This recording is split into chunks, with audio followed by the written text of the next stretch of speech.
أعوذ بالله من الشيطان الرجيم بسم الله الرحمن الرحيم قل هذه سبيلي أدعو إلى الله على بصيرة أنا ومن اتبعني وسبحان الله وما أنا من المشركين আসসালামু আলাইকুম ওয়া রাহমাতুল্লাহি ওয়া বারাকাতুহু।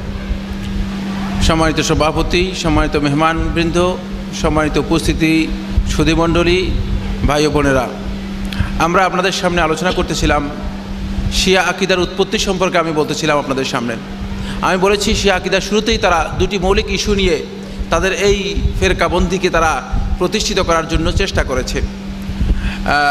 এরপরে আমি যে বিষয়টি আপনাদের দৃষ্টি আকর্ষণ করতেছিলাম সেটি হচ্ছে শিয়া আকিদার শুরু কখন হলো। এই বিষয় নিয়ে যারা আসহাবুল মাকালাত, অর্থাৎ এই বিষয়গুলো যারা গবেষণা করেন তাদেরকে আসহাবুল মাকালাত বলা হয়ে থাকে। আসহাবুল মাকালাত যারা ছিলেন তারা সবাই একটু মতবিরোধ করেছেন। তিনটি অভিমত পাওয়া যায় এক্ষেত্রে। এই বিষয়ে অত্যন্ত অভিজ্ঞ এবং সরাসরি যার কাছে আমরা পড়েছি উস্তাদ ডক্টর গালিব আওয়াজি, তার লিখে একটা বই রয়েছে এই বিষয়ের উপর। তিনি তার বইয়ের মধ্যে যেটি উল্লেখ করেছেন এবং প্রাধান্য দিয়েছেন সেটি হচ্ছে, যদিও একথা বলা হয়ে থাকে যে শিয়া আকিদার ক্ষেত্রে তিনটি অভিমত রয়েছে। একটি অভিমতে বলা হয়েছে এভাবে যে শিয়া আকিদার উৎপত্তি হয়েছে আলী ইবনে আবি তালেব রাদিয়াল্লাহু তাআলা আনহু যখন যখন ক্ষমতায় আসলেন, যারাই আলী ইবনে আবি তালেব রাদিয়াল্লাহু তাআলা আনহুকে ক্ষমতা আসার ক্ষেত্রে সহযোগিতা করেছেন তাদের উপর নির্ভর করেই মূলত এই শিয়া আকিদার উৎপত্তি হয়েছে। দ্বিতীয় অভিমতটি হচ্ছে, বলা হয়ে থাকে যে আলী ইবনে আবি তালেব রাদিয়াল্লাহু তাআলা আনহু যখন শাহাদাত বরণ করলেন, তার শাহাদাতের পর মূলত শিয়ারা তাদের আকিদাকে মজবুত করে এবং তারা শিয়াত আলী হিসেবে, শিয়া হচ্ছে অনুসারী, শিয়া শব্দের শাব্দিক অর্থ হচ্ছে অনুসারী, শিয়াত আলী হিসেবে আলীর অনুসারী হিসেবে নিজেদের আত্মপ্রকাশ করে এবং নিজেদের পরিচয় দেওয়া শুরু করে এবং সেখান থেকেই মূলত ওই আকিদার উদ্ভব হয়ে থাকে। কেউ কেউ ওই প্রথম বিষয়টিকে ইহুদি আব্দুল্লাহ ইবনে সাবা এর সাথে সম্পৃক্ত করেছেন। বলেছেন ইহুদি আব্দুল্লাহ ইবনে সাবা সে ইসলাম গ্রহণ করেছে উদ্দেশ্য প্রণোদিত হয়ে, একটি টার্গেট নিয়ে, সেটি হচ্ছে ইসলামের মধ্যে কিভাবে নতুন বিভ্রান্তি ইসলামের মধ্যে প্রবেশ ঘটানো যায়। যেমনিভাবে আপনারা জানেন খ্রিস্টান ধর্মকে বিভ্রান্ত করার জন্য এবং খ্রিস্টান ধর্মের মধ্যে নতুন সংযোজন করার জন্য জন পল, সেও ইহুদি ছিল, সেই ইহুদি ইসলাম গ্রহণ করেছে, খ্রিস্টান ধর্ম গ্রহণ করেছে। খ্রিস্টান ধর্ম গ্রহণ করে সে একটা বাইবেল নিজেই রচনা করেছে, একটা ইঞ্জিল নিজে রচনা করেছে, যে ইঞ্জিল এর মাধ্যমে মূলত খ্রিস্টান ধর্মের মধ্যে বড় ধরনের আকিদাগত বিভ্রান্তি তৈরি করেছে। ঠিক অনুরূপভাবে আব্দুল্লাহ ইবনে সাবা নামে এক ইহুদি, তার বাড়ি ছিল ইয়ামানে, সে ইসলাম গ্রহণ করেছে। উদ্দেশ্য হচ্ছে মুসলমানদের মধ্যে বড় ধরনের বিভ্রাট তৈরি করা। এখন এই বিভ্রাট বা বিভ্রান্তি মুসলমানদের মধ্যে কিভাবে প্রবেশ ঘটাবে একটি পথ আবিষ্কার করেছে। সেই পথটি হচ্ছে আলী ইবনে আবি তালেব রাদিয়াল্লাহু তাআলা আনহুর ভালোবাসা দিয়ে এই পথটা আবিষ্কার করেছে। এবং একদল লোক বলেছে যে এর মাধ্যমে শিয়া মতাদর্শ উৎপত্তি লাভ করে এবং সেখান থেকে সেটা বড় হয়, লার্জ হয়ে এক পর্যায়ে শিয়া মতাদর্শ একটা ফেরকায় রূপান্তরিত হয়। তৃতীয় অভিমতটি হচ্ছে যে শিয়া মতবাদের উৎপত্তি হয়েছে যখন হুসাইন ইবনে আলী রাদিয়াল্লাহু তাআলা আনহু, আলী রাদিয়াল্লাহু তাআলা আনহুর ছেলে রাসূলুল্লাহ সাল্লাল্লাহু আলাইহি ওয়াসাল্লামের দহিত্র হুসাইন রাদিয়াল্লাহু তাআলা আনহু যখন শাহাদাত বরণ করেন তখন থেকে মূলত শিয়া মতাদর্শের চালু হয়ে থাকে। এবং এর সপক্ষে শক্তিশালী এভিডেন্স রয়েছে। সেটা হলো আপনারা দেখতে পাবেন শিয়ারা আলী ইবনে আবি তালেব রাদিয়াল্লাহু তাআলা আনহুকে শাহাদাত করা হয়েছে, ঠিক কিনা, জানেন কিনা? এবং অন্যায়ভাবে আলী ইবনে আবি তালেব রাদিয়াল্লাহু তাআলা আনহুকে খারেজিরা, আব্দুর রহমান ইবনে মুলজিম অন্যায়ভাবে আলী ইবনে আবি তালেব রাদিয়াল্লাহু তাআলা আনহুকে হত্যা করেছে এবং তিনি শহীদ হয়েছেন। এতে কোনো ধরনের সন্দেহ নেই। গোটা মুসলিম উম্মাহ, সমস্ত ওলামায়ে কেরাম, আহলে সুন্নাত ওয়াল জামাতের ওলামায়ে কেরাম সহ সমস্ত ওলামায়ে কেরামের ঐক্যমতে এটি প্রমাণিত হয়েছে তিনি শহীদ হয়েছেন। তো আলী ইবনে আবি তালেব রাদিয়াল্লাহু তাআলা আনহুকে শহীদ করার পরে, তাকে হত্যা করার পরেও শিয়ারা তার শাহাদাত উপলক্ষে কোনো ধরনের শোক দিবস তারা পালন করে না, করে কিনা? কোনো ধরনের শোক দিবস পালন করে না। কিন্তু হুসাইন ইবনে আলী রাদিয়াল্লাহু তাআলা কারবালার ময়দানে শহীদ হয়েছেন, সেটাকে কেন্দ্র করে শিয়ারা গোটা পৃথিবীতে একটি দিবস আশুরার দিবস পালন করে থাকে এবং সেই দিন মাতম পালন করে থাকে, তাজিয়া পালন করে থাকে, সেটাকে শোক দিবস হিসেবে শিয়াদের মধ্যে পালিত হয়ে থাকে। তাহলে এটা বোঝা যাচ্ছে যে মূলত শিয়া এই এক্সট্রিম যে আকীদা রয়েছে, এই আকীদাটুকুর উৎপত্তির মূল হচ্ছে মূলত হুসাইন ইবনে আলী রাদিয়াল্লাহু তাআলা আনহুর হত্যা। এরপর থেকেই মূলত এই এক্সট্রিম আকীদাটুকু উৎপত্তি লাভ করেছে। সম্মানিত উপস্থিতি সুধী মণ্ডলী, এই তিনটি মানে উৎপত্তিস্থল মূলত যেটাই বলা হোক না কেন, এই উৎপত্তির পিছনে কিছু সূত্র রয়েছে। সেই সূত্রগুলো আমি আপনাদের দৃষ্টি আকর্ষণ করব। প্রথম সূত্রটি হচ্ছে, এটি ব্যাপকভাবে ছিল হব্ব আলী রাদিয়াল্লাহু তাআলা আনহু, আলী রাদিয়াল্লাহু তাআলা আনহুর ভালোবাসা। এবং আলী রাদিয়াল্লাহু তাআলা ভালোবাসা এটি কোনো গর্হিত বিষয় ছিল না, এটি কোনো নিষিদ্ধ বিষয় ছিল না, এটি নাজায়েজ কোনো বিষয় ছিল না। আলী রাদিয়াল্লাহু তাআলা আনহুকে ভালোবাসার বিষয়টি মূলত ঈমানের সাথে সম্পৃক্ত বিষয় ছিল। এবং রাসূলুল্লাহ সাল্লাল্লাহু আলাইহি ওয়াসাল্লাম ভালোবেসেছেন। রাসূলুল্লাহ সাল্লাল্লাহু আলাইহি ওয়াসাল্লাম বলেছেন যে ইউহিব্বুহুল্লাহ, যে তাই ইউহিব্বুল্লাহ ওয়া ইউহিব্বুহুল্লাহ, আল্লাহ তাআলাও তাকে ভালোবাসবেন এবং সেও আল্লাহকে ভালোবাসে, আলী ইবনে আবি তালেব রাদিয়াল্লাহু তাআলা সম্পর্কে বলেছেন। সুতরাং আলী ইবনে আবি তালেব রাদিয়াল্লাহু তাআলা আনহু খোলাফায়ে রাশিদার মধ্যে অন্তর্ভুক্ত ছিলেন। তার ভালোবাসা কোনো মূলত কোনো গর্হিত বিষয় ছিল না, এটি সাহাবীদের সময় ছিল। আলী ইবনে আবি তালেব রাদিয়াল্লাহু তাআলা ভালোবাসার উপর নির্ভর করেই মূলত যখন এই ভালোবাসাটুকু এক্সট্রিম হয়ে গেল, যেমন এই ভালোবাসার দ্বার প্রান্ত দিয়েই মূলত সলফে সালিহিনের ভালোবাসার দ্বার প্রান্ত দিয়েই মূলত সৎকর্মশীলদের ভালোবাসার দ্বার প্রান্ত দিয়েই মূলত এই যে কবর পূজা রয়েছে, এই কবর পূজাগুলো এসেছে। আপনারা জানেন কি না, এই আজকে মনে করেন শাহজালালের কথা বলেন অথবা আরও অন্যান্য যারা আছে তাদের কথা বলেন, এদের প্রতি অতিভক্তির কারণে, অতি ভালোবাসার কারণে শেষ পর্যন্ত এদের কবর পূজাগুলো মনে তৈরি হয়েছে। এবং এভাবে মূলত মুসলমানরা শিরকে লিপ্ত হয়েছে, বিভ্রান্তির মধ্যে লিপ্ত হয়েছে, এটাই মূলত এর উৎসব। ঠিক অনুরূপভাবে এই শিয়া মতদর্শের উৎপত্তি হচ্ছে হব্ব আলী, আলী ইবনে আবি তালেব রাদিয়াল্লাহু তাআলা ভালোবাসা থেকে। তারপরে কি হলো, তারপরে দ্বিতীয় আরেকটি মতাদর্শ আসলো। দ্বিতীয় মতাদর্শটি হচ্ছে, এরপরে যারা আলী ইবনে আবি তালেব রাদিয়াল্লাহু তাআলাকে বেশি ভালোবাসতেন, তারা মনে করলেন যে আলী ইবনে আবি তালেব যেহেতু এত ভালোবাসার পাত্র, তাহলে তাফদিল আলী, আলী রাদিয়াল্লাহু তাআলা আনহুকে অন্য সাহাবীর থেকে আলী রাদিয়াল্লাহু তাআলা আনহুকে শ্রেষ্ঠ মনে করা হতো, মর্যাদাপূর্ণ মনে করা হতো। এখানে গিয়ে একটু বৃদ্ধি পেয়েছে। এবং এই ইতিকাদটুকু, এই মতবাদটুকু অনেকের মধ্যেই ছিল। এটাকে এক কথায় আহলুল মাকালাত তাদের বইয়ের মধ্যে উল্লেখ করেছেন, এটাকে তাশাইয়্যু বলা হতো। এই তাশাইয়্যু আহলুল হাদিসদের মধ্যেও, মুহাদ্দিসিনদের মধ্যেও একদল লোক এই ধরনের দৃষ্টিভঙ্গি পোষণ করতেন যে আলী ইবনে আবি তালেব রাদিয়াল্লাহু তাআলা আনহুকে তাফদিল করতেন অনেক সাহাবীর উপরে, এমনকি শ্রেষ্ঠ সাহাবীদের মধ্যে অনেকের উপরেও আলী ইবনে আবি তালেব রাদিয়াল্লাহু তাআলাকে শ্রেষ্ঠ এবং মর্যাদাপূর্ণ মনে করতেন।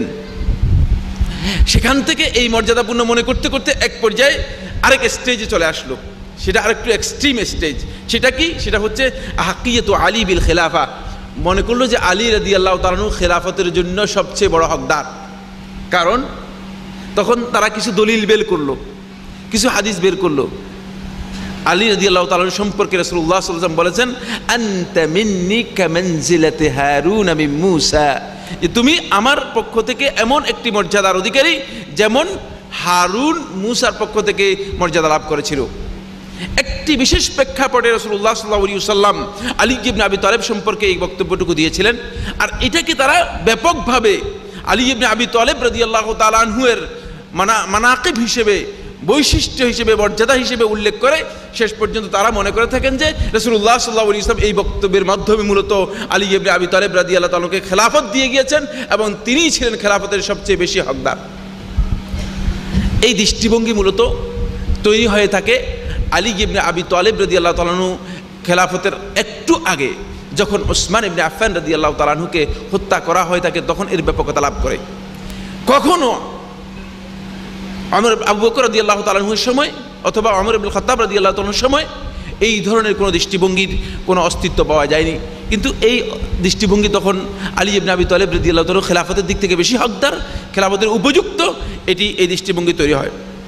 এই দৃষ্টিভঙ্গির উপর নির্ভর করে আরেকটি গ্রুপ বেরিয়ে আসে। এই গ্রুপ ওয়াসায়াতু আলী, আলী রাদিয়াল্লাহু তাআলা আনহুকে রাসূলুল্লাহ সাল্লাল্লাহু আলাইহি ওয়াসাল্লামের ওসি মনে করতেন। ওসি কাকে বলা হয়? ওসি বলা হয় তাকে ওই ব্যক্তিকে, যেই ব্যক্তিকে আপনি আপনার মৃত্যুর পরে আপনার উত্তরাধিকারী হিসেবে লোকদের কাছে জানিয়ে দিয়ে গেছেন, তাকে বলা হয় তাকে ওসি, বা যার ব্যাপারে লোকদের কাছে ওসিয়ত করে গেছেন।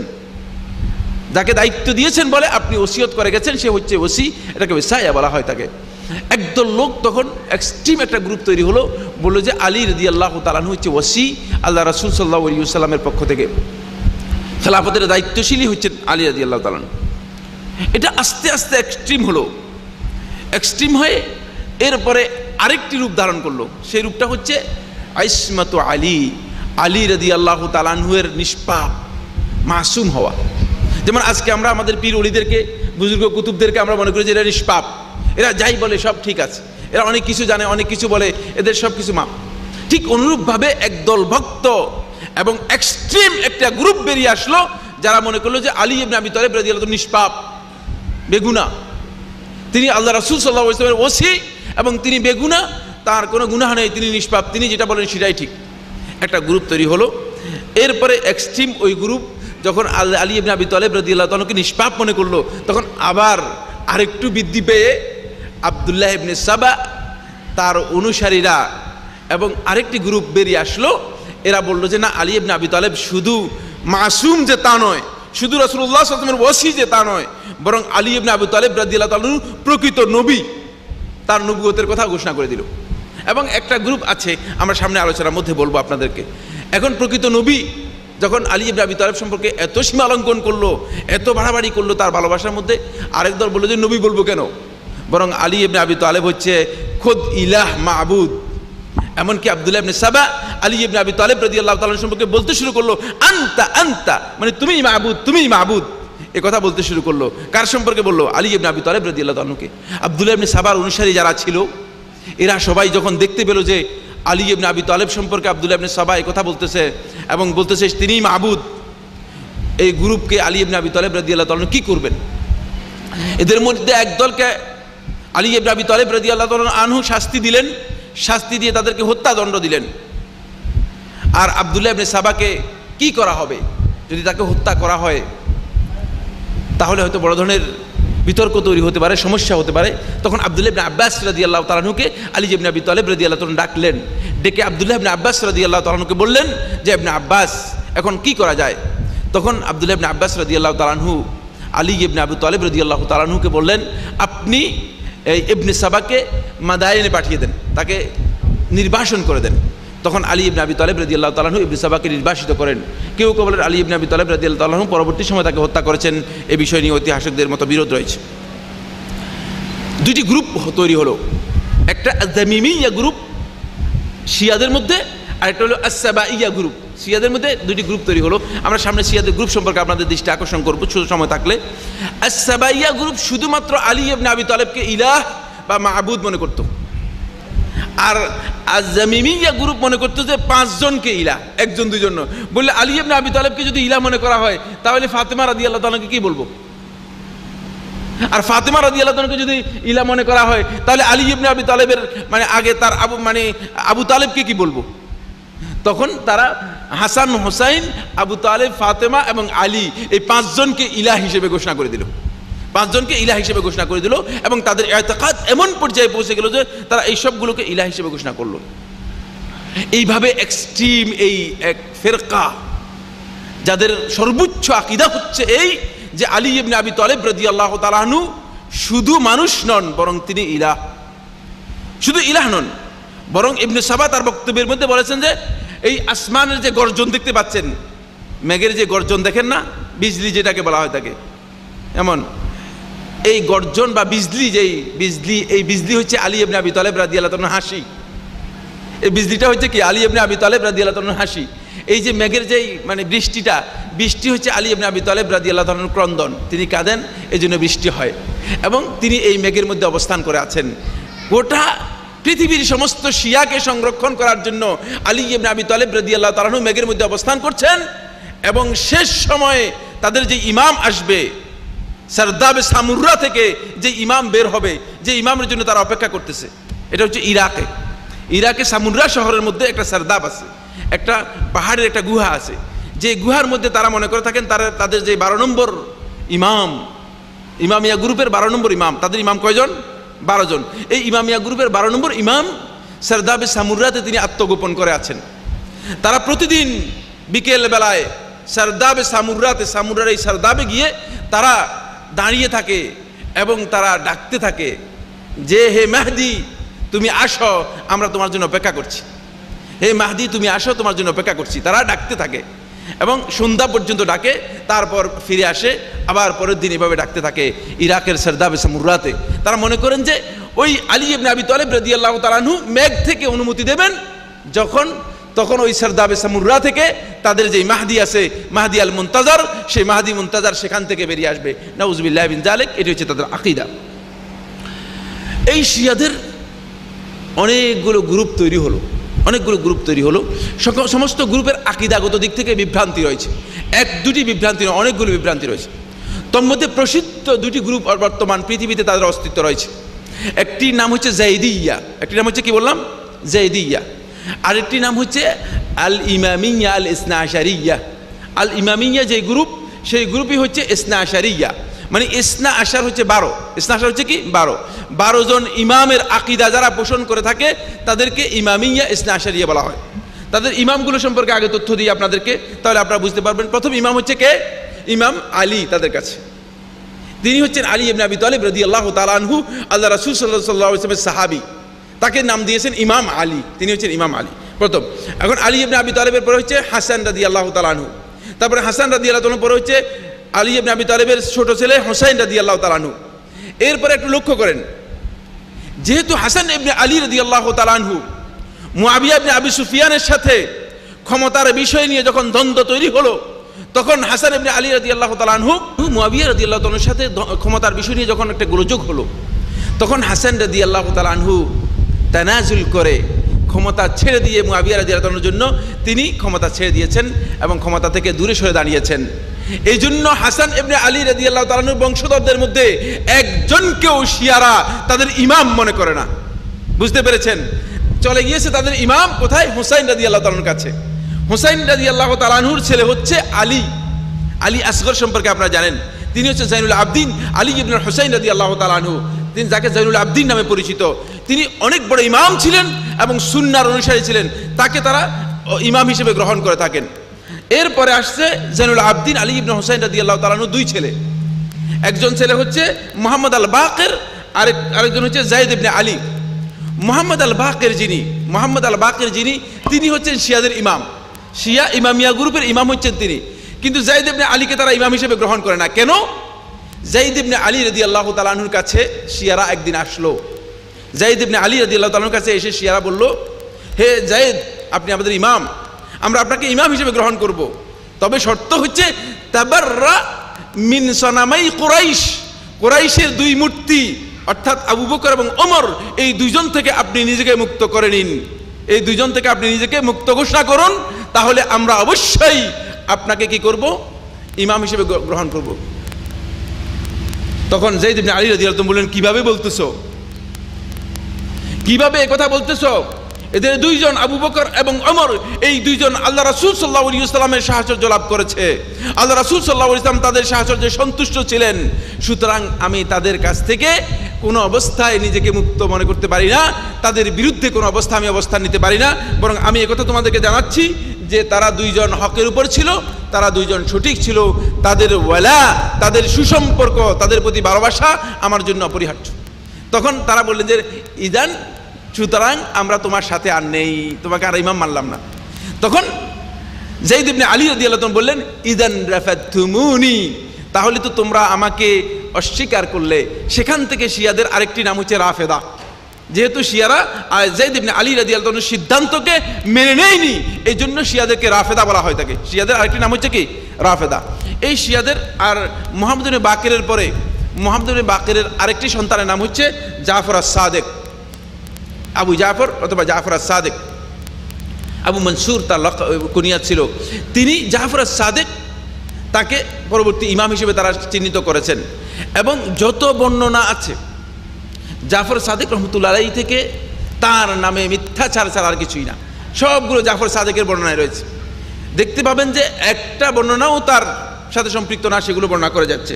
এরপরে জাফর সাদিকের ছেলে মুসা আল কাযেম, এরপরে মুসা আল কাযেমের ছেলে আলী ইবনে মুসা আর রেদা, এরপরে আলী ইবনে মুসা আর ছেলে মোহাম্মদ আল জাওয়াদ, মোহাম্মদ আল জাওয়াদের ছেলে আলী ইবনে মোহাম্মদ, তারপরে আলী ইবনে মুহাম্মদের ছেলে হাসান ইবনে আলী আল আসকারি, হাসান ইবনে আলী আল আসকারির ছেলে মুহাম্মদ ইবনে হাসান আল আসকারি, মুহাম্মদ ইবনে হাসান আল আসকারি 4 বছরের শিশু সন্তান। ঐতিহাসিকরা বলতেছে কোনো এক সময়ে কোনো দুষ্কৃতিকারী তাকে হত্যা করে ফেলেছে, তাকে তালাশ করে পাওয়া যায় নাই। এখন শিয়ারা বলতেছে তিনি ওই সামুরা নগরীতে, ওই যে সরদাবের কথা বললাম, যে পাহাড়ের গুহা কথা বললাম, ওই পাহাড়ের গুহাতে তিনি আত্মগোপন করে গেছেন। কিন্তু তাকে সত্যি কথা হচ্ছে তাকে হত্যা করা হয়েছে, কোন এক দুষ্কৃতিকারী তাকে হত্যা করে ফেলেছে। ওই তিনি হচ্ছেন মুহাম্মদুল হাসান আল আসকারি। তারা মনে করে থাকেন যে এই 12 নম্বর ইমাম তিনি একেবারে এই কিয়ামতের আগে যেই মাহদির কথা রাসূলুল্লাহ সাল্লাল্লাহু আলাইহি ওয়াসাল্লাম বলেছিলেন, সেই মাহদি মুহাম্মদুল হাসান আল আসকারি তিনি আসবেন এবং তার জন্য তারা অপেক্ষা করতেছেন। যদিও শিয়াদের আরেকটি গ্রুপ কিন্তু তার নাম মুহাম্মদ ইবনে হাসান আসকারি মনে করেন না, তারা মনে করে থাকেন যে তিনি হচ্ছেন আল কাইম আলা আলী মুহাম্মদ, আল কাইম আলা আলী মুহাম্মদ। এর নিয়ে ইখতিলাফ রয়েছে, 3টি অভিমত রয়েছে, সে বিষয়ে আমরা আলোচনা করব না। সম্মানিত উপস্থিতি সুধী মণ্ডলী, আমি বলতেছিলাম শিয়াদের 2টি গ্রুপের কথা। এটি প্রসিদ্ধ 2টি গ্রুপ, একটি হচ্ছে জাইদিয়া গ্রুপ আর একটি হচ্ছে ইমামিয়া গ্রুপ। বর্তমান ইরানে, লেবাননে এবং সিরিয়ার একটি অংশ, তারপরে আরবের বিভিন্ন জায়গায় শিয়া ইমামিয়া গ্রুপের প্রভাব অনেক বেশি এবং ইরান পুরাটাই শিয়া ইমামিয়াদের। ইরাকের অধিকাংশ শিয়ারা হচ্ছে শিয়া ইমামিয়া। আর শিয়া জাইদিয়ার একটি গ্রুপ রয়েছে শুধুমাত্র ইয়ামানে, কিছু গ্রুপ রয়েছে, আর একটা ওমানে কিছু অংশ রয়েছে, সামান্য অংশ। ইয়ামানে বেশিরভাগ রয়েছে শিয়া জাইদিয়া, যারা যায়েদ ইবনে আলী রাদিয়াল্লাহু আনহু অনুসরণ করে থাকেন।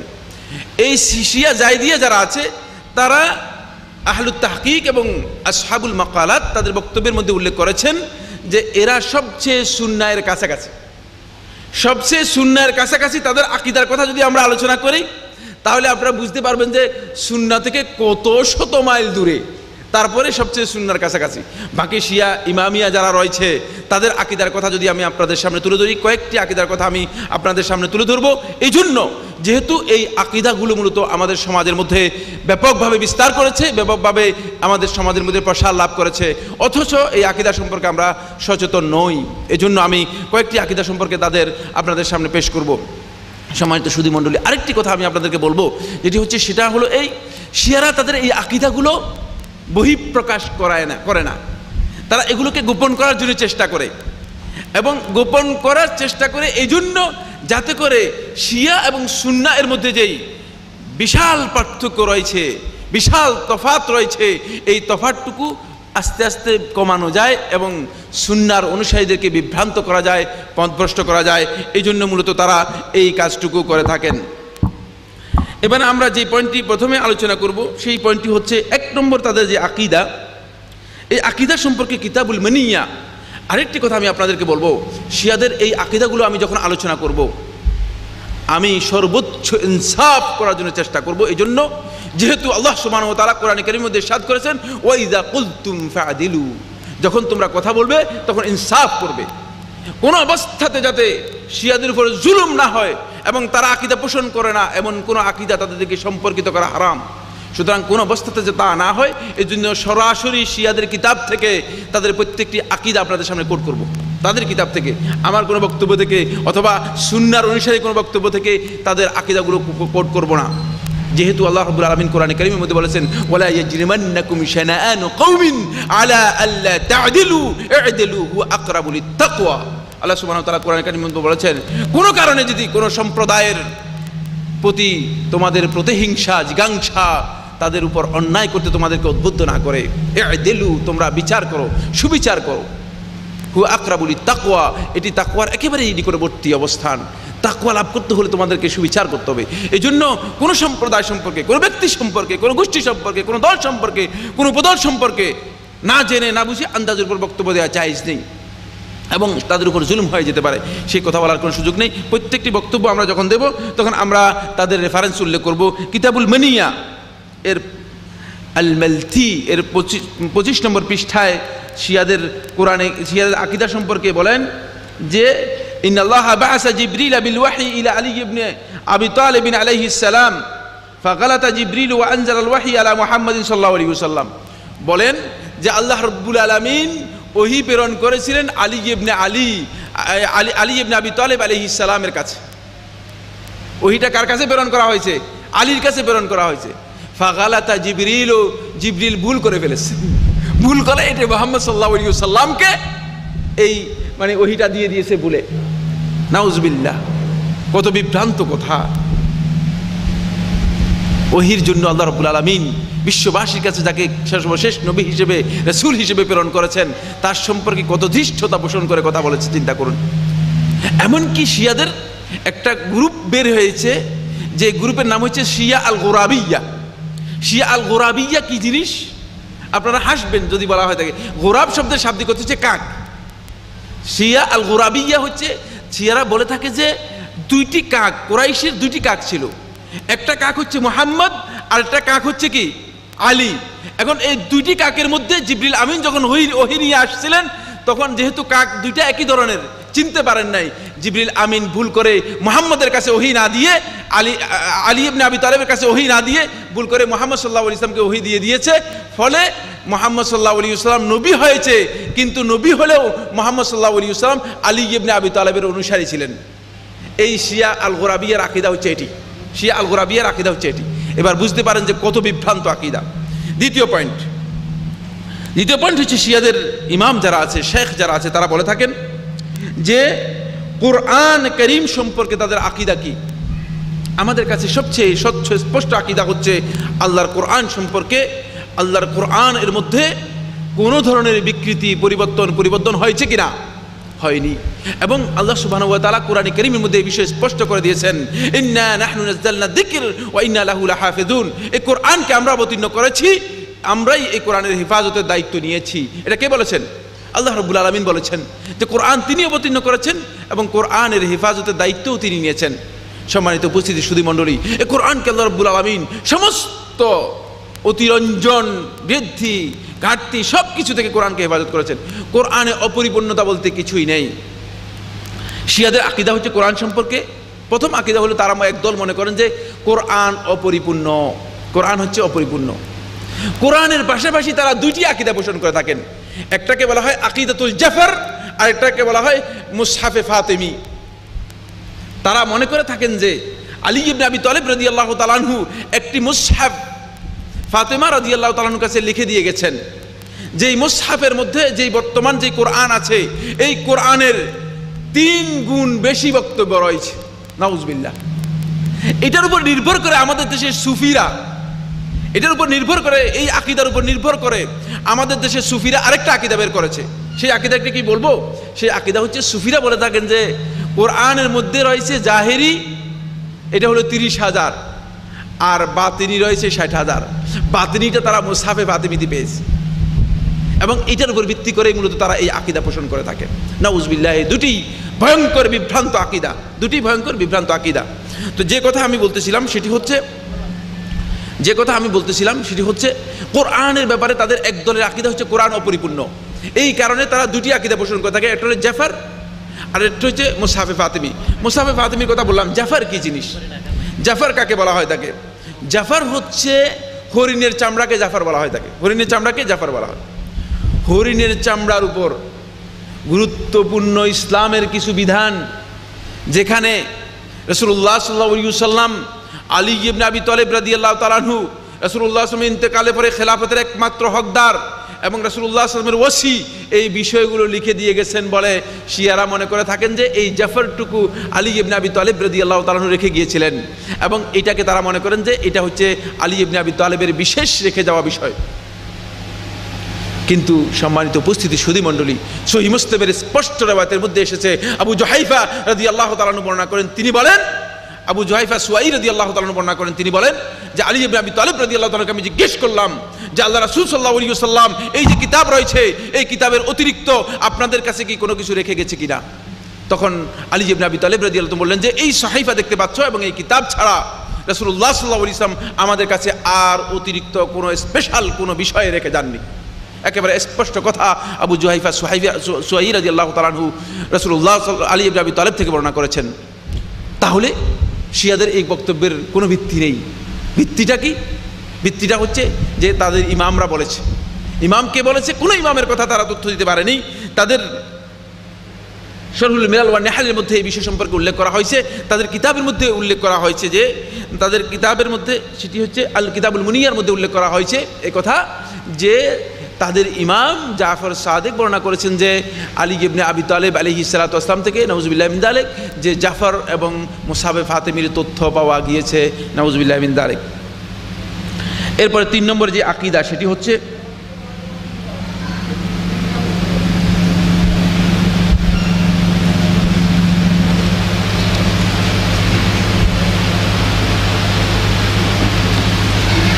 যে আকীদা, সেই আকীদাটি হচ্ছে শিয়াদের।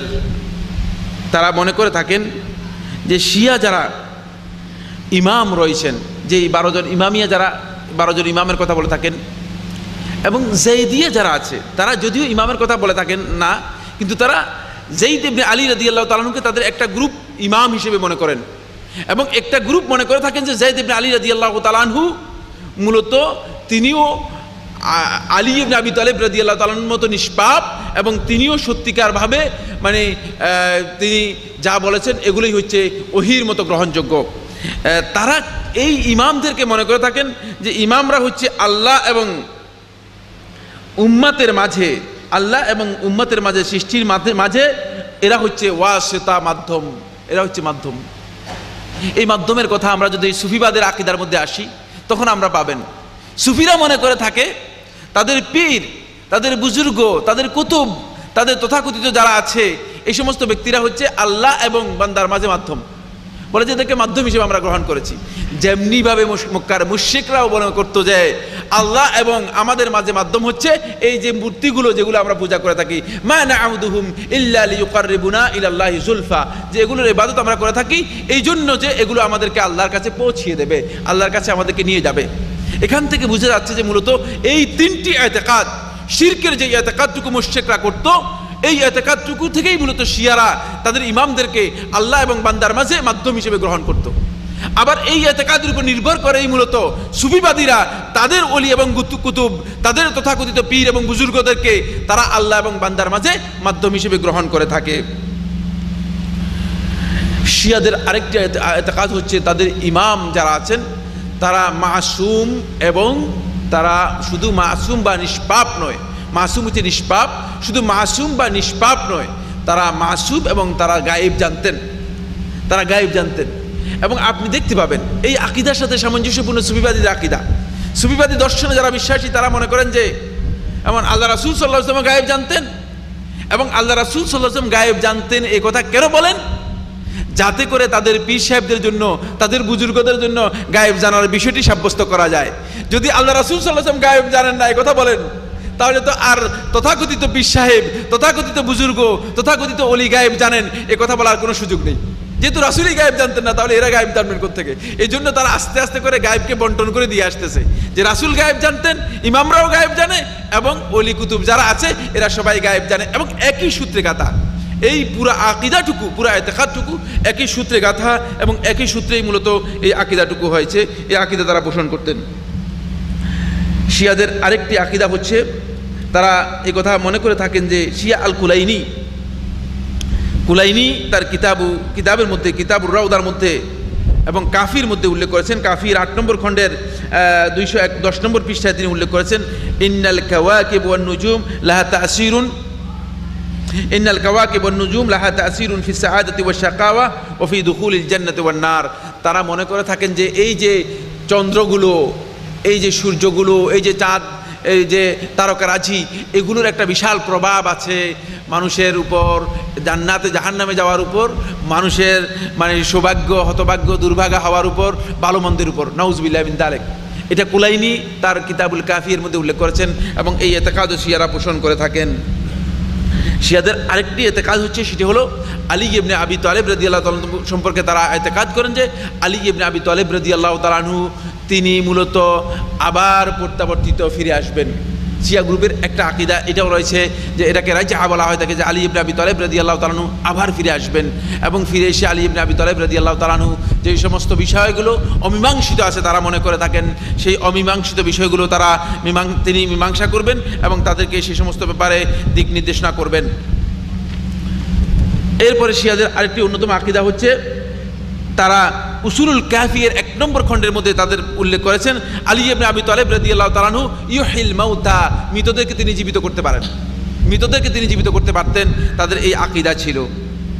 এরপরে আরেকটি আকীদার মধ্যে শিয়াদের উসুলুল কাফির মধ্যে সেটা উল্লেখ করা হয়েছে। তিনি বলেন, তারা বলে থাকেন যে আল্লাহ রাব্বুল আলামিন দুনিয়ার আসমানে, এটা সিফাতের ব্যাপারে তারা বলেছেন, আল্লাহ রাব্বুল আলামিন দুনিয়ার আসমানে নেমে আসেন। এটি আল্লাহ রাব্বুল আলামিনের সিফাতে খাবরিয়ার মধ্যে একটি অন্যতম বিষয়, সিফাতে খাবরিয়া আল ফাইলিয়ার মধ্যে একটি, যে আল্লাহ সুবহানাহু ওয়া তাআলা দুনিয়ার আসমানে নেমে আসেন। আপনারা জানেন কিনা, রাতের যখন শেষ প্রহর, শেষ তৃতীয় অংশ আসে, তখন আল্লাহ সুবহানাহু ওয়া তাআলা দুনিয়ার আসমানে নেমে আসেন, বান্দাদেরকে বলেন তোমাদের মধ্যে কে আছে আমার কাছে চাইবে আমি তাকে দেব, কে আছে আমার কাছে ক্ষমা প্রার্থনা করে আমি তাকে ক্ষমা করব। এভাবে আল্লাহ সুবহানাহু ওয়া তাআলা দুনিয়ার আসমানে নেমে আসেন। যখন ইয়ামে আরাফা হয়ে থাকে, আরাফার দিন হয়ে থাকে, তখন আল্লাহ সুবহানাহু ওয়া তাআলা দুনিয়ার আসমানে নেমে আসেন এবং এই ফেরেশতাদেরকে বলেন যে তারা কি চায়, মা আরাদা হাউলা, তারা কি চাচ্ছে। ফেরেশতারা বলে তারা ক্ষমা চায়, আল্লাহ তাআলা বলেন কাদ গাফারতু লাহুম, তাদের সবাইকে আমি ক্ষমা করে দিলাম। এভাবে আল্লাহ রাব্বুল আলামিন আল্লাহর বান্দাদেরকে ক্ষমা করে দেন এবং দুনিয়ার আসমানে নেমে আসেন। তখন শিয়ারা তার উসুলুল কাফির মধ্যে উল্লেখ করেন, বলেন যে এই ইতিকাদ যারা পোষণ করে যে আল্লাহ তাআলা নেমে আসেন, আলী ইবনে আবি তালেব রাদিয়াল্লাহু তাআলা আনহু আবার দুনিয়াতে এসে এটি ফয়সালা করবেন, এই কথা কুফরি। অর্থাৎ আল্লাহ রাব্বুল আলামিনের এই সমস্ত সিফাতে ফাইলিয়া যেগুলো আছে, ফাইলিয়া আল খাবারিয়া যেগুলো আছে, এগুলোকে তারা অস্বীকার করেছে এবং প্রায় সবগুলো সিফাতকে তারা অস্বীকার করেছে। শিয়াদের আরেকটি গুরুত্বপূর্ণ ইতিকাদ হচ্ছে যেটা, সেটা হলো শিয়ারা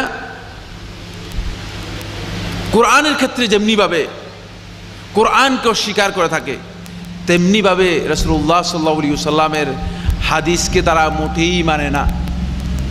এই উম্মার কাছে, গোটা মুসলিম উম্মার কাছে হাদিসের অন্যতম মৌলিক যেই 6টি কিতাব, এটাকে আল কুতুবুস সিত্তা বলা হয় থাকে, সহিহ বুখারী, সহিহ মুসলিম, সুনান আবু দাউদ, সুনান তিরমিজি, সুনান নাসাই, সুনান ইবনে মাজাহ, এই 6টি কিতাব, এবং এর সাথে ইনক্লুড হয়েছে মুসনাদ আহমদ, সুনান আদ-দারিমি, মুয়াত্তা মালিক।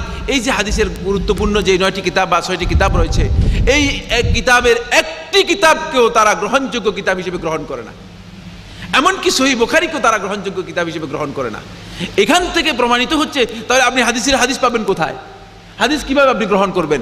শিয়ারা মূলত সত্যিকার অর্থে রাসূলুল্লাহ সাল্লাল্লাহু আলাইহি ওয়াসাল্লামের হাদিসকে গ্রহণ করে না, হাদিসকে তারা মানে না, হাদিসকে তারা অস্বীকার করে। শুধু তাই নয়, হাদিসের ক্ষেত্রে তাদের এই বক্তব্য হলেও যে হাদিস কিছু মানে কিছু মানে না, তাই নয়, বরং শিয়াদেরকে আমরা লক্ষ্য করেছি আল্লাহ রাসূল সাল্লাল্লাহু আলাইহি ওয়াসাল্লামের সাহাবীদের ক্ষেত্রে তাদের আকীদা কি, সাহাবীদের ক্ষেত্রে তাদের আকীদা হচ্ছে তারা আল্লাহ রাসূল সাল্লাল্লাহু আলাইহি ওয়াসাল্লামের সাহাবীদেরকে গালিগালাজ করে, এবং কুলাইনি তার আল কাফিতে এই কথা স্পষ্ট করে উল্লেখ করেছে। এবং শিয়া ইমামিয়াদের সকলের ইতিকাদ হচ্ছে এটি যে রাসূলুল্লাহ সাল্লাল্লাহু আলাইহি ওয়াসাল্লামের সাহাবীদের মধ্য থেকে 3 জন ছাড়া আর বাকি সমস্ত সাহাবী মুরতাদ হয়ে গিয়েছে, সবাই কাফের হয়ে গিয়েছিল এবং সবাই কাফের, নাউযুবিল্লাহি মিন যালিক। এই 3 জন হচ্ছে মিকদাদ ইবনে আসওয়াদ, আরেকজন হচ্ছে আবু যর রাদিয়াল্লাহু তাআলা আনহু, আরেকজন হচ্ছে সালমান আল ফারসি রাদিয়াল্লাহু তাআলা আনহু। এই 3 জনকে বাদ দিয়ে আর সমস্ত সাহাবীদেরকে তারা কাফের মনে করে থাকে। এমনকি আয়েশা রাদিয়াল্লাহু তাআলা আনহাকে অত্যন্ত নিকৃষ্টতম বৈশিষ্ট্য দিয়ে তাকে অত্যন্ত খারাপ বক্তব্য দেওয়া হয় থাকে, যেটি আপনারা অনেকেই জানেন। তার সম্পর্কে তহমত দেওয়া হয় থাকে, ব্যভিচারের তহমত দিয়ে তাকে বেশ্যা হিসেবে তারা আখ্যায়িত করে থাকে। এখান থেকে যেটা বোঝা যাচ্ছে যে আল্লাহ রাসূল সাল্লাল্লাহু আলাইহি ওয়াসাল্লাম সাহাবীদের সম্পর্কে কত নিকৃষ্টতম আকীদা এই শিয়ারা পোষণ করে থাকে, এটি আমাদের কাছে স্পষ্ট। এই প্রসঙ্গে আমি একটি আমার ঘটনা বলবো। মানে আমি একটি ইন্টারন্যাশনাল কোর্সে লেবাননে গিয়েছিলাম 15 দিনের জন্য। তো লেবাননে আমি গেলাম, তখন লেবানন মানে বৈরুত শহর ঘোরার জন্য আমি বের হলাম। আমার সাথে আমার এক বন্ধু ছিল বাংলাদেশি, সেই সহ আমি বের হলাম। বের হওয়ার পরে আমরা একটা দোকানের মধ্যে ঢুকলাম। দোকানের মধ্যে ঢুকার পরে সেই লোকটাকে দেখতে পেলাম। সে দেখেই আমরা বুঝতে পেরেছি পুরা এলাকাটাই শিয়া, এবং শিয়া ইমামিয়াদের অত্যন্ত কঠিনপন্থী কট্টরপন্থী শিয়া যারা আছে, সেই লোক আমাদের সাথে কথা বললো, বাংলাদেশি পরিচয় দিলাম। আমরা যখন বললাম তখন বললো তোমরা মাশাআল্লাহ, তোমরা তো আরবদের মতো আরবি বলতেছো, তোমরা কোত্থেকে এসেছো? তো আমরা বললাম যে আমরা বাংলাদেশ থেকে এসেছি, এখানে কোর্সে এসেছি। এই কথার পরে কোনো ধরনের মোকাদ্দেমা, ইন্ট্রোডাকশন, ভূমিকা না দিয়ে ওই লোক আমাদেরকে বলল যে আমি যদি কোরআন এবং হাদিসের মাধ্যমে তোমাদেরকে প্রমাণ করতে পারি যে ওমর ইবনুল খাত্তাব রাদিয়াল্লাহু তাআলা আনহু তিনি জাহান্নামী, তাহলে তোমরা আমাকে কি দিবে? আমরা আশ্চর্যান্বিত হয়ে গেলাম। সাথে সাথে সে তার রিমোট দিয়ে চ্যানেল চলতেছিল, চ্যানেলে ওপেন করলো একটা চ্যানেল, আমেরিকা থেকে প্রকাশিত একটা চ্যানেল, আলুল বাইত চ্যানেলের নাম, এবং কমপ্লিট পরিপূর্ণ আরবি চ্যানেল। এই চ্যানেল বের করলো, চ্যানেল দিয়ে আমাদেরকে দেখালো শুধু ওমর ইবনুল খাত্তাব রাদিয়াল্লাহু তাআলা আনহুকে গালিগালাজ করতেছে, যেখানে আমিরুল মুমিনিন লেখা আছে সেখানে আমিরুল ফাসিকিন পড়তেছে, আমাদের সামনে পড়তেছে। এই জন্য শিয়ারা অত্যন্ত জঘন্য, অত্যন্ত জঘন্য। আমরা তাৎক্ষণিকভাবে সেখান থেকে বললাম যে তোমার সাথে আমাদের অতিরিক্ত কথা বলার প্রয়োজন আছে বলে আমরা মনে করি না, এ কথা বলেই আমরা উঠে চলে আসলাম। কারণ আমরা মনে করেছি যে সেখানে আর কথা বললে সমস্যা তৈরি হতে পারে। তো এই জন্য আমি বলতেছিলাম যে তারা যে এই আকীদা পোষণ করে, এটি বাস্তব তাদের সাথে আলোচনা করার পরে, তাদের সাথে বক্তব্য দেওয়ার পরে এটি আমাদের সাথে বিভিন্ন সময় বিভিন্ন ক্ষেত্রে আমাদের কাছে এই বিষয়গুলো প্রমাণিত হয়েছে এবং আমরা এগুলো দেখতে পেয়েছি। আমি শিয়াদের আর দুটি পয়েন্ট আলোচনা করেই আমার বক্তব্য, যেহেতু সময় শেষ হয়ে গেছে, কনক্লুশনে যাওয়ার জন্য চেষ্টা করব। খুমাইনি তার কিতাবের মধ্যে লিখেছেন, খুমাইনি সম্পর্কে আপনারা জানেন, খুমাইনির একটা কিতাব আছে কিতাবুল হুকুমা আল ইসলামিয়া, ইসলামিক রাষ্ট্র নাম দিয়ে এই কিতাবের প্রচার করেছে। এই কিতাবের নাম হচ্ছে কিতাবুল হুকুমা আল ইসলামিয়া। এই কিতাবের 52 নম্বর পৃষ্ঠার মধ্যে আয়াতুল্লাহ খুমাইনি তাদের বক্তব্যের মধ্যে বলেছেন, ইন্না লিআইম্মাতিনা মাকামান লা ইয়াবলুগুহু মালাকুন মুকাররাব ওয়ালা নাবিয়্যুন মুরসাল। আমাদের ইমামদের আল্লাহ রাব্বুল আলামিনের কাছে এমন মর্যাদা, স্টেজ রয়েছে, স্তর রয়েছে, যেখানে কোনো নৈকট্যপ্রাপ্ত ফেরেশতাও পৌঁছতে পারবে না, কোনো নবীও পৌঁছতে পারবে না, কোনো নবী এবং রাসূল পৌঁছতে পারবে না। মানে তাদের ইমামদের মর্যাদা হচ্ছে নবী এবং রাসূলদের উপরে, তাদের ইমামদের মর্যাদা হচ্ছে নবী এবং রাসূল সকলের উপরে। এখান থেকে বোঝা যাচ্ছে যে ইমামদের ব্যাপারেও তাদের বক্তব্য ছিল মূলত ইমামরা নবী এবং রাসূলদের চেয়েও বেশি মর্যাদাপূর্ণ, এবং এই আকীদা তারা সবাই পোষণ করত। আসুন সম্মানিত উপস্থিতি, সুধী মণ্ডলী, এই বিষয় সম্পর্কে মূলত অনেক দীর্ঘ আলোচনার কথা রয়েছে। আমি সব বিষয় আপনাদেরকে দৃষ্টি আকর্ষণ করতে পারবো না, যেহেতু আমার সময় শেষ হয়ে গেছে। সময়ের দিকে আমি সময়কে সামনে রেখে কয়েকটি কথা আমি আপনাদের সামনে পেশ করার জন্য চেষ্টা করব। আল্লাহ রাসূল সাল্লাল্লাহু আলাইহি ওয়াসাল্লাম সাহাবীদেরকে গালিগালাজ করে, অথচ সাহাবীদেরকে গালিগালাজ করা কোনো সন্দেহ নেই এটি একটা গর্হিত কাজ, নিষিদ্ধ কাজ। একাধিক হাদিসের মধ্যে আলোচনার সুযোগ নেই, একাধিক হাদিসের মধ্যে রাসূলুল্লাহ সাল্লাল্লাহু আলাইহি ওয়াসাল্লাম বলেছেন, এবং শাইখুল ইসলাম ইবনে তাইমিয়া রাহমাতুল্লাহ আলাইহি মিনহাজুস সুন্নাহ নববিয়ার মধ্যে এই বিষয়ে স্পষ্ট বক্তব্য শাইখুল ইসলাম ইবনে তাইমিয়া রাহমাতুল্লাহ আলাইহি দিয়েছেন। এরপরে শাইখুল ইসলাম ইবনে তাইমিয়া রাহমাতুল্লাহ আলাইহি শিয়াদের মাঝে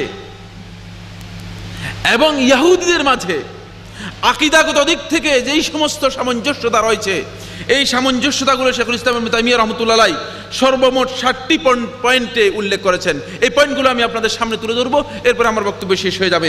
প্রথম পয়েন্ট, শাইখুল ইসলাম ইবনে তাইমিয়া রাহমাতুল্লাহ আলাইহি বলেন,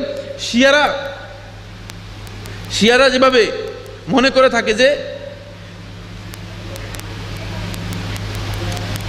ইহুদিরা যেমনিভাবে মনে করে থাকে যে দাউদ আলাইহিস সালাতু ওয়াস সালামের ফ্যামিলি ছাড়া, পরিবার ছাড়া আর কারো অধিকার নেই রাজত্ব লাভ করার। রাজত্বের একমাত্র অধিকারী কারা? দাউদ আলাইহিস সালাতু ওয়াস সালামের বংশধর যারা, তারা। ঠিক অনুরূপভাবে শিয়ারা মনে করে থাকে যে ইমামতের অধিকার কেবলমাত্র আলী ইবনে আবি তালেব রাদিয়াল্লাহু তাআলা আনহুর সন্তান সন্ততি, আর আলী ইবনে আবি তালেব রাদিয়াল্লাহু তাআলার সন্তানদের মধ্যে শুধুমাত্র হুসাইন ইবনে আলী রাদিয়াল্লাহু তাআলার সন্তানদের মধ্যেই থাকবে, এছাড়া আর কারো অধিকার নেই ইমামতের। এই দিক থেকে শিয়াদের সাথে ইহুদিদের সাথে আকীদাগত দিক থেকে একটা সামঞ্জস্যতা রয়েছে। দ্বিতীয় পয়েন্টটি হচ্ছে, ইহুদিরা মনে করে থাকে যে লা জিহাদা ফি সাবিলিল্লাহি হাত্তা ইয়াখরুজাল মাসিহুদ দাজ্জাল ওয়া ইয়ানজিলাস সাইফ। ইহুদিরা মনে করে থাকেন মাসিহ দাজ্জাল যখন আসবে তখনই শুধুমাত্র জিহাদ থাকবে, এছাড়া আর জিহাদের কোনো সুযোগ নেই। ঠিক অনুরূপভাবে এই শিয়ারা মনে করে থাকে লা জিহাদা ফি সাবিলিল্লাহি হাত্তা ইয়াখরুজাল মাহদি ওয়া ইউনাদি মুনাদিম মিনাস সামা। ততক্ষণ পর্যন্ত আর জিহাদ নেই যতক্ষণ পর্যন্ত ওই মাহদি আল মুনতাজার, যার কথা বলেছিলাম, কত নম্বর 12তম ইমাম, ওই 12তম ইমাম যতক্ষণ পর্যন্ত সরদাবে সামুরা থেকে বেরোয় না আসবে ততক্ষণ পর্যন্ত আর কোনো জিহাদ নেই। ওই ইমাম বেরিয়ে আসবেন, ওই ইউনাদি মুনাদি মিনাস সামা, আসমান থেকে আহ্বানকারী। এই আহ্বানকারী কে? আলী ইবনে আবি তালেব। তাদের বক্তব্য হচ্ছে আসমান থেকে আহ্বানকারী বলবে, হ্যাঁ মাহদি তোমাদের কাছে এসে গিয়েছে, তোমরা তার আনুগত্য করো, জিহাদ করো তার সাথে। তখনই শুধু জিহাদ করতে হবে, এছাড়া আর জিহাদ নেই। শাইখুল ইসলাম ইবনে তাইমিয়া রাহমাতুল্লাহ 3 নম্বর যে পয়েন্টটি বলেন সেটা হচ্ছে এই ইহুদিরা সালাতকে তাদের গুরুবুশ শামসের পরে, সূর্যাস্তের পরে এই সালাতকে তাদের উপর কি করা হয়েছিল, অবধারিত করে দেওয়া হয়েছিল। মাগরিবের সালাত সূর্যাস্তের পর না, সূর্যাস্তের অনেক পরে, সূর্যাস্তের পরপরই মাগরিবের সালাত, যখনই সূর্যাস্ত যাবে তখনই মাগরিবের সালাত। ইহুদিরা এই সালাতকে তাখির করতে করতে, ডিলে করতে করতে করতে করতে ইলাস্তিবাকি নুজুম, একেবারে তারকা উদিত হয়, তারকা মানে উদিত হয় অস্ত যাবে যাবে এমন এক সময় পর্যন্ত তারা ডিলে করত। ঠিক অনুরূপভাবে শিয়ারা ইফতার এবং মাগরিবকে ডিলে করতে করতে একেবারে রাতের একটা বিশেষ অংশের মধ্যে নিয়ে যায়। একেবারে যখন তারকা রাজি উদিত হয় থাকে ততক্ষণ পর্যন্ত তারা ইফতারকে ডিলে করে থাকে। সম্মানিত সুধী মণ্ডলী, ইফতারের মধ্যে বড় বিশাল বিভ্রান্তি আজকে আমাদের সমাজের মধ্যে রয়েছে। শিয়াদের এই আকীদার উপর ভিত্তি করে সুন্নাহর অনুসারী লোকদের মধ্যেও বর্তমানে একদল লোক তাদের ইফতারকে পিছিয়ে দিয়ে থাকে, ঠিক কিনা? এবং তারা সময় মতো ইফতার করে না। গুরুবুশ শামসের পরে, সূর্য অস্ত যাওয়ার পরপরই তারা ইফতার করে না, তারা অপেক্ষা করতে থাকে। কেউ অপেক্ষা করে যে 5 মিনিট একটু এহতিয়াত করি, সতর্কতা অবলম্বন করি। কেউ মনে করেন যে 10 মিনিট একটু সতর্কতা অবলম্বন করি।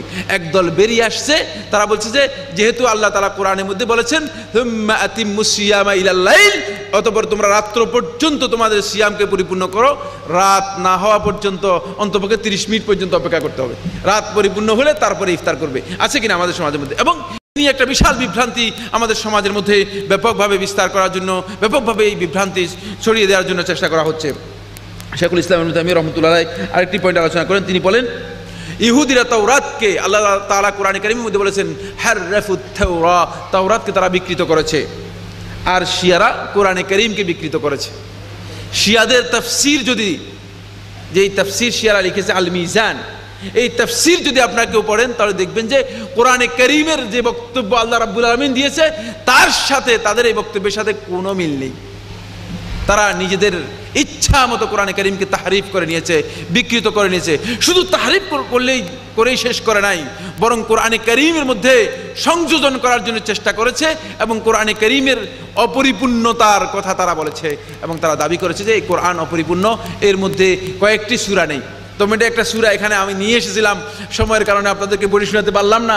সূরাতুল ওয়ালায়া, আলী ইবনে আবি তালেব রাদিয়াল্লাহু তাআলা ওলি যে হয়েছেন রাসূলুল্লাহ সাল্লাল্লাহু আলাইহি ওয়াসাল্লামের পক্ষ থেকে, সেই সূরা আমি আপনাদের সামনে নিয়ে আসছিলাম যাতে করে আপনারা জানতে পারতেন, কিন্তু সময়ের কারণে আমরা সেটি বলতে পারবো না। সর্বশেষ আরেকটি পয়েন্টটি নিয়ে আমি আপনাদের সাথে কথা বলবো। সেই পয়েন্টটি, এটি আরও গুরুত্বপূর্ণ পয়েন্ট। শাইখুল ইসলাম ইবনে তাইমিয়া রাহমাতুল্লাহ মিনহাজুস সুন্নাহ নববিয়ার 1ম খণ্ডের 8ম পৃষ্ঠায় এই বিষয় সম্পর্কে বর্ণনা করেছেন। তিনি বলেছেন এই পয়েন্টটি হচ্ছে ইহুদি এবং খ্রিস্টানদের চেয়ে, মানে ইহুদি এবং খ্রিস্টানদের উপর, শিয়াদের উপর ইহুদি এবং খ্রিস্টানদেরকে দুইটি কারণে, দুইটি বৈশিষ্ট্যের কারণে ইহুদি এবং খ্রিস্টানদেরকে প্রাধান্য দেওয়া হয়েছে। অর্থাৎ ইহুদিরা খ্রিস্টানরা শিয়াদের চেয়ে উত্তম দুইটি কারণে। এটা খুবই ইম্পর্টেন্ট বিষয়। একটি কারণ হচ্ছে ইহুদি এবং খ্রিস্টানদেরকে যদি ইহুদিদেরকে জিজ্ঞেস করা হয় যে মান খায়রু আহলি মিল্লাতিকুম, তোমাদের মিল্লাতের মধ্যে, তোমাদের ধর্মের মধ্যে কে সবচেয়ে শ্রেষ্ঠ ব্যক্তি, তখন ইহুদিরা বলবে আসহাবু মুসা, মুসার অনুসারী যারা তারা। খ্রিস্টানরা বলবে আসহাবু ঈসা, ঈসার অনুসারী যারা তারা। আর যদি শিয়াদেরকে জিজ্ঞেস করা হয় যে তোমার এই মিল্লাতের মধ্যে, তোমার এই দ্বীনের মধ্যে সবচেয়ে বেশি ভালো মানুষ কারা, তখন তারা, সবচেয়ে বেশি নিকৃষ্ট মানুষ কারা, তখন তারা বলবে আসহাবু মুহাম্মদ সাল্লাল্লাহু আলাইহি ওয়াসাল্লাম, নাউযুবিল্লাহি মিন যালিক, যে মুহাম্মদ সাল্লাল্লাহু আলাইহি ওয়াসাল্লামের অনুসারী যারা ছিল, সাহাবী যারা ছিল, এরা হচ্ছে এই উম্মতের মধ্যে সবচেয়ে বেশি নিকৃষ্ট। তাহলে ইহুদি এবং খ্রিস্টানদের চেয়ে তারা নিকৃষ্ট নয়? ইহুদি এবং খ্রিস্টানদের চেয়ে নিকৃষ্ট, ইহুদি এবং খ্রিস্টানদের চেয়ে নিকৃষ্ট। এরপরে ইহুদি এবং খ্রিস্টানরা, শাইখুল ইসলাম ইবনে তাইমিয়া রাহমাতুল্লাহ আলাইহি বলেন, তাওরাত এবং ইনজিলের মধ্যে তারা নিজেদের পক্ষ থেকে সংযোজন করে তাওরাত এবং ইনজিলের মধ্যে বৃদ্ধি করেছে এবং বিকৃত সাধন করেছে। কিন্তু তাওরাত এবং ইনজিল অপরিপূর্ণ, এটি অপরিপূর্ণ আল্লাহর পক্ষ থেকে কিতাব, এই কথা তারা কখনো স্বীকার করে না, এটা কখনো স্বীকার করে না। কিন্তু আজকে শুধুমাত্র এই শিয়া গোষ্ঠী তাদের আকীদার মাধ্যমে এই কথা দাবি করে যাচ্ছে এই পৃথিবীর মানুষের কাছে, মুসলমানদের কাছে, যে কোরআন অপরিপূর্ণ, কোরআনের মধ্যে পরিপূর্ণতা নেই। কোরআন, যে কোরআন আছে, এই কোরআনের 3 গুণ বেশি কোরআন আমাদের কাছে রয়েছে, 3 গুণ বেশি কোরআন আমাদের কাছে রয়েছে। তাহরিফুল কিতাব নামে তাদের একটি কিতাব আমার কাছে আছে, তারা লিখেছিলেন, এবং সেই কিতাবের মধ্যে তারা স্পষ্ট করে কোরআনে কারীমের বিকৃতি সম্পর্কে অনেক দীর্ঘ আলোচনা করেছে, প্রায় 850 পৃষ্ঠার মতো, 850 পৃষ্ঠার মতো। সম্মানিত উপস্থিতি, আমার আলোচনার সময় শেষ হয়ে গিয়েছে। আমি শুধু আপনাদেরকে দৃষ্টি আকর্ষণ করবো এই কথাটুকু বলে, আহলে সুন্নাত ওয়াল জামাত এই ক্ষেত্রে কি মাওকিফ, কি অবস্থান নিয়েছিলেন। আহলে সুন্নাত ওয়াল জামাত শিয়াদের এই সমস্ত আকীদার ক্ষেত্রে গোটা মুসলিম উম্মাহকে সতর্ক থাকার জন্য, যাতে করে শিয়াদের আকীদার মাধ্যমে বিভ্রান্ত না হয়, এজন্য শিয়াদের আকীদা যুগে যুগে মানুষের কাছে তুলে ধরেছেন। এবং শিয়াদের সহিহ আকীদাগুলো মানুষের কাছে আমাদেরকে তুলে ধরতে হবে এবং জানতে হবে যে সুন্নাহ এবং শিয়ার মধ্যে বিশাল দূরত্ব রয়েছে, অনেক বিরাট তফাৎ রয়েছে। এর মধ্যে কাছাকাছি হওয়ার, ঘনিষ্ঠতা আসার, বন্ধুত্ব আসার সামান্যতম কোনো সুযোগ এর মধ্যে নেই। এই জন্য আহলে সুন্নাত ওয়াল জামাতের উলামায়ে কেরাম যে বক্তব্যগুলো দিয়েছেন, এই বক্তব্যগুলোর মধ্যে কয়েকটি বক্তব্য শুধু আমি আপনাদের সামনে একটি বক্তব্য বলবো, যেহেতু সর্বশেষ কথা হিসেবেই এই বক্তব্যটুকু দিয়ে আমার আলোচনা শেষ করে দিচ্ছি। শেখুল ইসলাম ইবনে তাইমিয়া রাহমাতুল্লাহ আলাইহি, এটিও মানহাজুস সুন্নাহ নববিয়ার মধ্যে শেখুল ইসলাম ইবনে তাইমিয়া রাহমাতুল্লাহ আলাইহি বলেন, তিনি বলেন ওয়াকাদ ইত্তাফাকা আহলুল ইলমি বিন নাকলি ওয়ার রিওয়ায়াতি ওয়াল ইসনাদি আলা আন্না আর-রাফিদা আকযাবুত তাওয়াইফ ওয়াল কাযবু ফীহিম কাদীম ওয়া লিহাযা কানা আইম্মাতুল ইসলাম ইউআল্লিমুনা ইমতিয়াজাহুম বিকাসরাতিল কাযিব। শেখুল ইসলাম ইবনে তাইমিয়া রাহমাতুল্লাহ আলাইহি বলেন, আহলে সুন্নাত ওয়াল জামাতের সমস্ত উলামায়ে কেরাম তাদের বর্ণনার মাধ্যমে, তাদের আলোচনার মাধ্যমে, তাদের বিভিন্ন দলিলের মাধ্যমে যুগে যুগে এই কথা প্রমাণ করেছে যে শিয়ারা এই যতগুলো তায়েফা আছে, যতগুলো ফিরকা আছে, যতগুলো গোষ্ঠী আছে, যতগুলো গ্রুপ আছে, দল উপদল আছে, সবচেয়ে মিথ্যুক একটি দল, মিথ্যাবাদী একটি দল। এবং তারা এই মিথ্যা শুধু আল্লাহ এবং তার রাসূলের নামে চালু করেছে তা নয়, তাদের ইমামদের নামেও তারা মিথ্যা চালু করেছে। এবং তাদের এই মিথ্যা অত্যন্ত প্রাচীন, অনেক আগ থেকে চালু হয়েছে। এবং মিথ্যা বলাকে তারা একটি ইবাদত মনে করে থাকে এবং এটাও তাদের একটি আকীদা। এই আকীদার নাম হচ্ছে তাকিয়া। তারা এই তাকিয়ার মাধ্যমে তারা মনে করেন যে মিথ্যা বলাটা হচ্ছে সবচেয়ে বড় ইবাদত। এবং তারা মনে করে থাকেন যে এই তাকিয়ার এতেকাদ বিশ্বাস করবে এবং যে এই তাকিয়া করবে সে আলী ইবনে আবি তালিব রাদিয়াল্লাহু তাআলার সাথে জান্নাতে থাকতে পারবে। এবং এই প্রসঙ্গে তারা তাকিয়ার উপর অনেকগুলো মিথ্যা হাদিস পর্যন্ত বর্ণনা করে থাকে। সম্মানিত উপস্থিতি, তাহলে আমরা বুঝতে পারলাম শিয়াদের যে জঘন্য আকীদা, এই আকীদা আমাদের সমাজের মধ্যে যেভাবে ব্যাপকতা লাভ করছে এবং আমরা যেভাবে অচেতন আছি, এ ব্যাপারে অসচেতন আছি, এ ব্যাপারে আমরা যেভাবে একেবারেই জানার বাহিরে আছি, আমরা যেভাবে খামখেয়ালি করে যাচ্ছি, এভাবে যদি করি তাহলে আস্তে আস্তে করে সুন্নাহর অনুসারী যে সমস্ত ভাইরা রয়েছেন, যাদেরকে সুন্নি বলা হচ্ছে, যারা সুন্নাহর অনুসরণ করতেছে, আস্তে আস্তে তাদের সংখ্যা কমে যাবে। এর দলিল হচ্ছে একবার মিনাতে বাংলাদেশি এক ভাই, তিনি আমেরিকা থেকে এসেছেন এবং তিনি কমপ্লিট শিয়া হয়ে এসেছেন।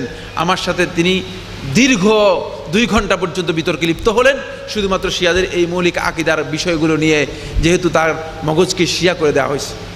এবং বাংলাদেশের পাবনাতে আমি জানি একজন ইরান থেকে ডক্টরেট করে এসেছে, ডক্টরেট করে এসে শিয়া মতাদর্শ প্রচার করতেছে। সুতরাং শিয়া মতবাদের উপর আমাদের জনগণকে, আমাদের নিরীহ সাধারণ মানুষ যারা আছে তাদেরকে সচেতন করতে হবে, তাদেরকে জানাতে হবে এবং তাদেরকে সতর্ক করতে হবে, যাতে করে তারা এই আকীদা থেকে নিজেদেরকে মুক্ত করতে পারে। আল্লাহ রাব্বুল আলামিন আমাদেরকে শিয়া আকীদা সম্পর্কে বুঝে সেখান থেকে নিজেদেরকে মুক্ত রাখার তৌফিক দান করুন। বলুন আমিন। আল্লাহ সুবহানাহু ওয়া তাআলা আমাদের সবাইকে কবুল করুন। ওয়া সাল্লাল্লাহু আলা নবিয়িনা মুহাম্মদ ওয়া আলা আলিহি ওয়া আসহাবিহি ওয়া সাল্লাম। সুবহানাকাল্লাহুম্মা ওয়া বিহামদিকা আশহাদু আল্লা ইলাহা ইল্লা আনতা আস্তাগফিরুকা।